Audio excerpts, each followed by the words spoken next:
Qatar ராணுவ ரகசியங்களை உளவு பார்த்ததாக கைது செய்யப்பட்ட இந்திய கடற்படை முன்னாள் வீரர்கள் 8 பேர் விடுதலை செய்யப்பட்டுள்ளதாக மத்திய அரசு தெரிவித்துள்ளது.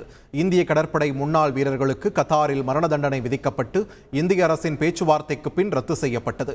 இந்நிலையில் முன்னாள் வீரர்களின் குடும்பத்திற்கு பாதுகாப்பு கோரி சென்னை உயர்நீதிமன்றத்தில் வழக்கு தொடரப்பட்டது. அப்போது முன்னாள் வீரர்களில் 7 பேர் இந்தியா திரும்ப இருப்பதாகவும் ஒருவர் கத்தாரில் தங்குவதாகவும் இந்திய வெளியுறவுத்துறை தெரிவித்தது. இதையடுத்து வழக்கு முடித்து வைக்கப்பட்டது. நேற்று இரவு சுமார் 240 பயணிகளுடன் லண்டனில் இருந்து சென்னை வந்து கொண்டிருந்த பிரிட்டிஷ் ஏர்வேஸ் விமானம் நடுவானில் ஏற்பட்ட தொழில்நுட்ப கோளாறு காரணமாக லண்டனுக்கு திருப்பிச் சென்று தரையிறங்கியது. இந்நிலையில் சென்னையில் இருந்து லண்டன் செல்லும் பிரிட்டிஷ் ஏர்வேஸ் விமானத்தில் பயணிப்பதற்காக சுமார் 210 பயணிகள் சென்னை விமான நிலையத்தில் காத்திருந்தனர். ஆனால் வரவேண்டிய விமானம் தொழில்நுட்ப கோளாறு காரணமாக ரத்து செய்யப்பட்டுள்ளதால் சென்னையிலிருந்து லண்டன் செல்லும் விமானமும் ரத்து என்று அறிவிக்கப்பட்டது.